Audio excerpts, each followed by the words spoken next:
Greetings, fellow slayers and newcomers alike. Today, we are creating the ultimate Paladin of War build in Baldur's Gate 3. This build is the righteous combo of Paladin and War Cleric. I like to think of it as a Paladin that is so absolutely cracked out by his oath that the deity he prays to offered him even more power to smite his foes and purge evil. By the end of the build, you'll be so powerful that strategy is no longer required. It's just you, your enemy, and your oath. This might be my last build video, at least until patch 7 comes out. There's a lot of videos I've been wanting to make, and I think I'm about ready to do so. I might put out a couple party builds, but I will still be releasing themed builds weekly on Patreon. I've also been dipping into Elden Ring builds as well. Over there you can find my full catalog all in written format, and I'd like to give a quick shout out to the lovely folk that helped me to continue to make these videos in the first place. Thank you all for your support. You all are absolute legends, and I could not do this without you. Welcome to Purge Evil. Thank you for stopping by. Let's get into it. Character creation in level 1. Quick note, make sure to get the Potion of Everlasting Vigor in Act 2 for a permanent +2 buff to strength, and possibly acquire the Hag's Hair for a +1 to strength, but this is also optional. To begin, pick your favorite race as well as background, might as well throw skills in there too. We start the game as a Paladin, taking up any oath of your choosing. Of the 3 options, Vengeance will generally always be the best choice, but this build can work with the other 2 as well, Oathbreaker included if you want to go that route. In short, pick your favorite. For the purposes of this video, we will be taking Vengeance. With this, we gain Lay on Hands, the Paladin exclusive heal, Inquisitor's Might, and Divine Sense. Generally, I wouldn't recommend using Inquisitor's Might, but there are times where Divine Sense can come in handy, being that it is a bonus action and can give you advantage on attacks against fiends, celestials, and undead. Being that we are going to be more martial focused, we will benefit more from wisdom and the cleric side of the build than we will with charisma, so our stats will be strength at 17 or 8 if you want to abuse potions of hill giant strength, dex at 10, constitution at 14, intelligence at 8, wisdom at 15, and charisma at 10. Level 2. At Paladin 2, we gain spell slots, divine smite, and a fighting style. When preparing Paladin spells with this build, try to stay away from spells that require saving throws, as our charisma will remain at 10 for the entirety of the build, meaning you will have low spell save DC on those spells. With this, I tend to prepare things like heroism and cure wounds. Your divine smite is not affected by the charisma stat, so don't worry about that. Your other smite spells are affected, however, since they require saves. We will be just fine using the standard divine smite. Make sure to check your reaction boxes as well for the smites. For the fighting style, we have to take great weapon fighting, as we are just going to absolutely obliterate the disgusting and vile forces of wickedness that cross our path. Level 3. At level 3, we multi-class into Cleric, of course, taking War Domain. The Paladin is now directly blessed by a deity and has become a War Priest in the process. With this, we can now make an extra attack using our bonus action and a War Priest charge. With this, we can now make an extra attack using our bonus action and a War Priest charge, of which we have 3. You cannot use this on its own. It must be made after you have already made a normal attack. It can also proc sometimes when you don't want it to, so just be mindful of that. You'll see if your next attack is going to use a War Priest charge if you just hover over the attack itself. With War Domain, we naturally gain 2 always prepared spells every second level. Here we gain Shield of Faith and Divine Favor. For prepared spells, I like to take Command, Inflict Wounds, and Guiding Bolt. For cantrips, make sure to take Guidance, Thaumaturgy, and Blade Ward. Level 4. At level 4, we move back over to Paladin. First, we have Divine Health, meaning the Paladin is now immune to disease. From our oath, we gain 2 Channel Oath abilities and 2 always prepared spells. Vow of Enmity gives you advantage on any enemy of your choosing for 10 turns. You can also cast this on yourself and gain advantage on every enemy you face, but this is likely a bug that Larian just decided to leave in. Abjure Enemy frightens an enemy so they can't move and have disadvantage on attacks. They are slowed instead if they pass a save. Hunter's Mark is always prepared and gives you some extra physical damage against an enemy and can be recast without expending a spell slot after the enemy has been slain. We also gain Bane always prepared, but I've honestly never used this as a Paladin. Level 5.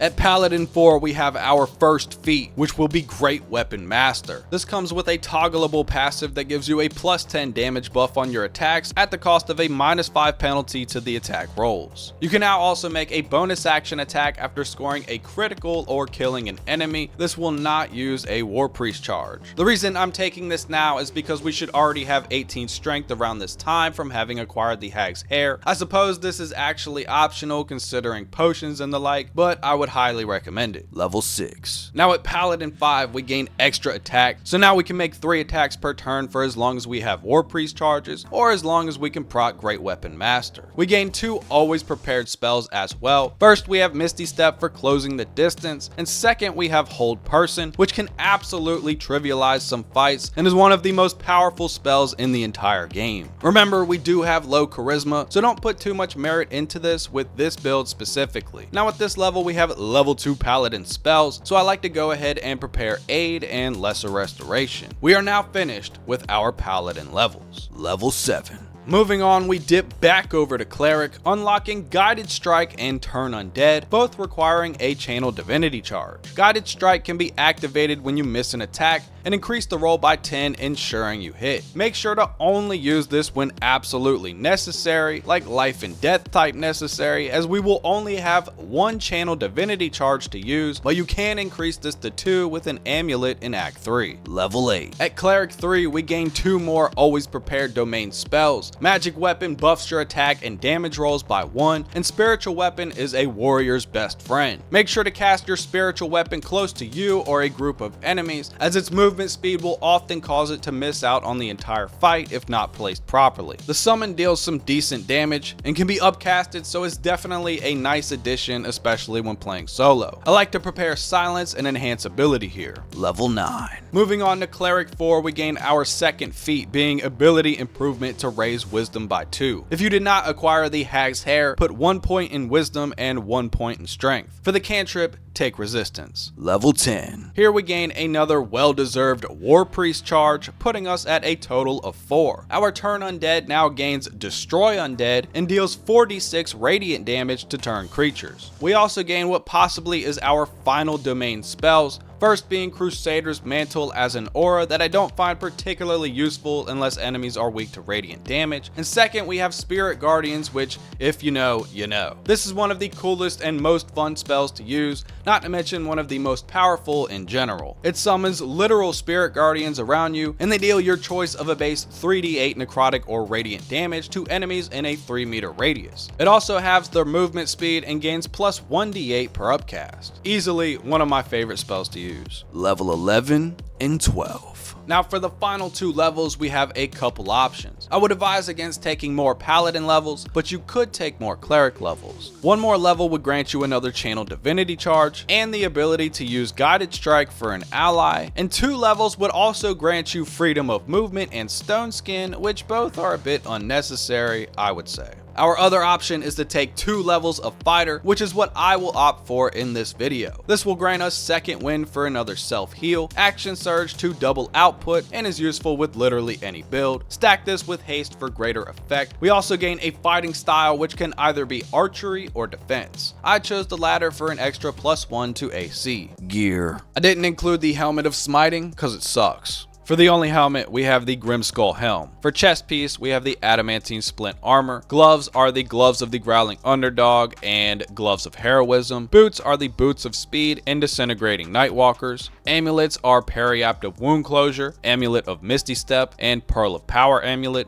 Rings are Strange Conduit Ring, Ring of Protection, and Crusher's Ring. Weapons, we have 7 melee weapons in Act 1. First, we have the Everburn Blade. Second, Savardobee's Woundseeker, Jorgoral's Greatsword, Doomhammer, Hammerraft, Intransigent Warhammer, and Faithbreaker. For ranged weapons, we have Bow of Awareness, Hunting Shortbow, Titan String Bow, and Gandrel's Aspiration.